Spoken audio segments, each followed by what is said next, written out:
We've now gotten a little bit of a taste of how subdocuments work, but I want to point out a little bit of an issue that we've now introduced into our application.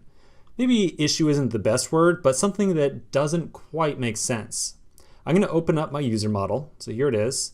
I'm going to find my user schema, and I'm going to scroll down a little bit to my post count and post properties. So post count right now is a number, and it's supposed to reflect the number of posts that a user has. So we've got the list of posts, here it is. But you'll notice that it's really up to us, the developer, to keep track of both post count and posts.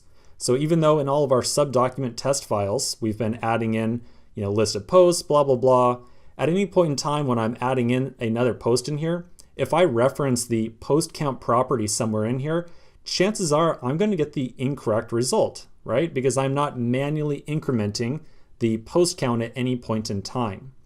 So our code doesn't quite work too well in relating the value of post count to the number of posts that are actually stored inside this user. So maybe we need to come up with a better solution to this. So this is a diagram of what our user model looks like right now. As you well know, we have a name property, posts, and post count. So in this diagram, we might have 3 different posts inside of here, but the post count is completely separate and not tied to the actual number of posts inside here at all. So clearly, it'd be really nice to have some better solution here, something where this value of post count kind of looks at the number of posts and then returns however many posts there are inside of this array. To do so, we're going to use an idea called virtual types inside of Mongoose. A virtual type is any field on a model, so like post count in our case, that does not actually get persisted over to our MongoDB database. So what I'm suggesting is that rather than storing both a posts and post count property inside of Mongo, we instead only designate or only define the post count property on our server where our Mongoose code is running. Then anytime that we try to access this post count property, we will calculate the number of posts we have by just looking at the length of this array, and then we'll return that number. So the term virtual type or virtual property or virtual field refers to any type of property that we have on our model that does not actually get saved over to our MongoDB database. Whenever you are thinking about a property on a model that is like a derivative or the product of 2 or more other properties, a fantastic solution is to start thinking about virtual types. So we're in definitely a classic use case of virtual types right now because our post count is very tightly coupled to the post property. You might say that it's like a derivative of the post property, or it's a computed field of the post property. Okay, so let's figure out how this thing works. We're going to follow the similar pattern that we've been going through all through this course so far by creating a new test file, and inside of that new test file, we'll write a little bit of code to figure out how these virtual types exactly behave.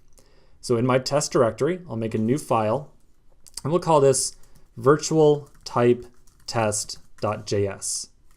And then inside of here, we will immediately place a little bit of our test boilerplate. So we'll say const assert is require assert, user is require source user, and then we will describe virtual types. Now for our first test, let's write something around making sure that we can fetch the correct post count. So I'm going to call the test something like, how about post count returns number of posts. And then as usual, I definitely expect this to be an async test, so I'll add in my done callback. Okay, so we've got some idea of how this thing should work. Let's try kind of flipping what we usually do inside of all of our examples so far, where we first write out the implementation and then write in a test. This time around, let's first write the test, and then we'll go and update our code and make the test pass. So we're going to do a little bit more of a test-driven development approach here. So the post count returns number of posts test that we're going to write inside of here essentially is going to work the way you expect. We're going to define a user, we'll save them, we'll fetch them out of the database, and then we'll look at the post count property and we will expect it to be basically the correct value. Okay. So I'm going to create a new user model of Joe. Let's say he's going to be a user. I'm going to give him a name of Joe. And then I'm going to give him a post. So I'm going to say posts is going to be an array with one post inside of it.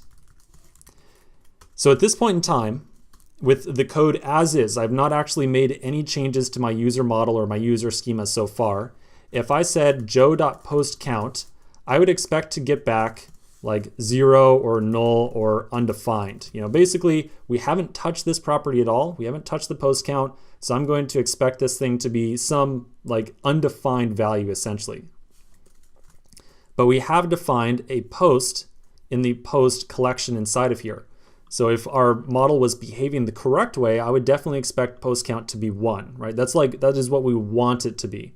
But at this point in time, post count is definitely who knows what. So let's save Joe. We'll then fetch him out of our user collection. So we'll say find1 with the name of Joe. And then we're going to look at the user that was fetched. And I want to specifically look at Joe's post count property. So we'll say assert joe.postCount. So what do you think post count should be? Well, we definitely know like what it probably is right now and what we want it to be. So we're going to write out the test to assert what we want post count to be. We definitely want post count to be 1, just because we have one post in the post array. So we will assert that post count is 1, and then we'll call our done callback. Okay, so this definitely looks like a reasonable test as we've laid everything out right here.